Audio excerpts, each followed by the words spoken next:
రాజేంద్రరావు గారు, బండి సంజయ్ పొన్నం ప్రభాకర్ వాళ్ళ తల్లి గారి మీద కొన్ని వ్యాఖ్యలు చేశారు. దాని మీద మీరేమో? బండి సంజయ్ గారు చదువు అయితే లేదైనకు, కానీ సంస్కారం అన్న ఉందేమో అనుకుంటే, కానీ సంస్కారం కూడా అస్సలే లేని వ్యక్తి. బండి సంజయ్ ఎప్పుడైతే పొన్నం ప్రభాకర్ గారి తల్లిని అనుచిత వ్యాఖ్యలు చేసిందో అత్యంత పూర్తిగా కిందికి దిగజారిపోయింది మనిషి. అంతకుముందు విద్య లేదన్నా కానీ కొంత సరే విద్య లేదా అవ్వలేదు, ఏం చేస్తాడు, 10th డ్రాప్ అవుట్ కావచ్చు అనుకున్నారు. కానీ ఇప్పుడు మాత్రం ఏదైతే ఉందో పూర్తిగా తల్లి మీద కూడా అనుచిత వ్యాఖ్యలు చేసేంత సంస్కృతి లేని మనిషి పూర్తిగా కిందికి పాతాళానికి పోయినాడు ప్రజల ఐడియాలో. కరీంనగర్ మట్టి తల్లి ముత్తోడిన బిడ్డలో కాంగ్రెస్ జెండెత్తుకొని కదం దొక్కి కదిలెను. మన స్టేట్లో కూడా గవర్నమెంట్ మారింది కాబట్టి సెంటర్లో కూడా గవర్నమెంట్ మారాలి. ఎప్పటికీ ఒకరే పరిపాలన చేయొద్దని నా యొక్క మనవి. సోనియా గాంధీ దీవెన ఉండాలి, తెలంగాణ ఇచ్చింది, అందరు కోరిక ఉన్నది. నేను అక్కా జిల్లాలకు అందరు కూడా ఒకసారి వేయాలనేది ఆలోచన. మనం అందరం ఈ ఒక్కసారి గెలిపిస్తే మన కూరు మంచి పనులు వస్తాయి, మన పిల్లలు చదువుకునేటోళ్లకు నౌకర్లు వస్తాయి.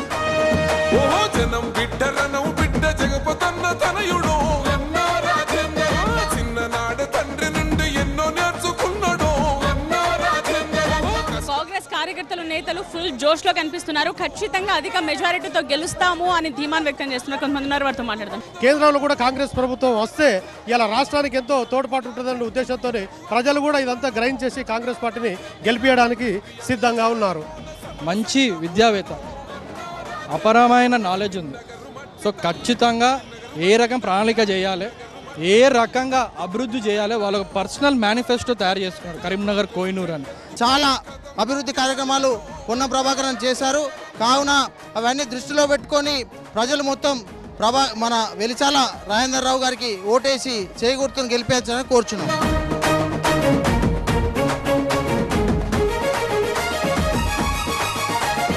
సో మంత్రి పొన్నం ప్రభాకర్ కూడా ఇప్పుడు మీటింగ్ లో జాయిన్ అవుతున్నారు ప్రచారంలో భాగంగా. ఎలా ఉన్నారు?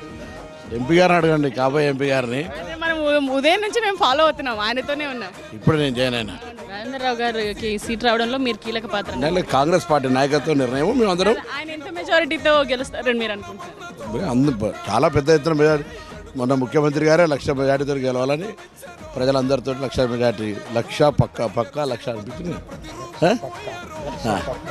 1,00,000 పక్కా అనిపించినారు. 10 సార్లు అనిపించారు, ఒక్కసారి కాదు.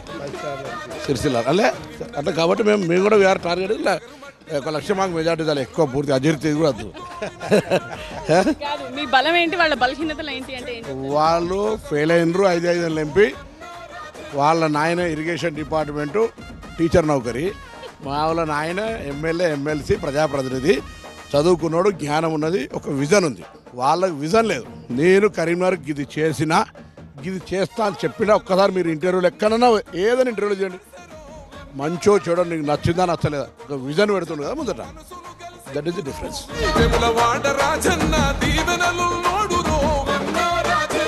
కరీంనగర్ మట్టి తల్లి, కరీంనగర్ మట్టి తల్లి, కరీంనగర్ మట్టి తల్లి ముత్తోడిన బిడ్డలో కాంగ్రెస్ జెండెత్తుకొని కదం దొక్కి కదిలెను. రామరాజ్యం అంటే సామాన్య ప్రజల పుట్టగొట్టకుండా నిత్యావసర సరుకులు ధరలు అందుబాటులో మీకు ఉండాలి. జిఎస్టీ 18% కాదు, 12% కానీ 5% కానీ ఉండాలి. ప్రతి సంవత్సరము మీ అకౌంట్ లో 1,00,000 రూపాయలు వేయడం జరుగుతుంది. కాంగ్రెస్ ప్రభుత్వం వస్తే ఢిల్లీలో 1,00,000 రూపాయలమ్మా మీకు సేవ చేసి కష్ట సుఖాలలో మీ పాలు పంచుకొని మీతో ఉండి నా చివరి రక్తం బొట్టు వరకు సేవ చేస్తానని చెప్తున్నాను.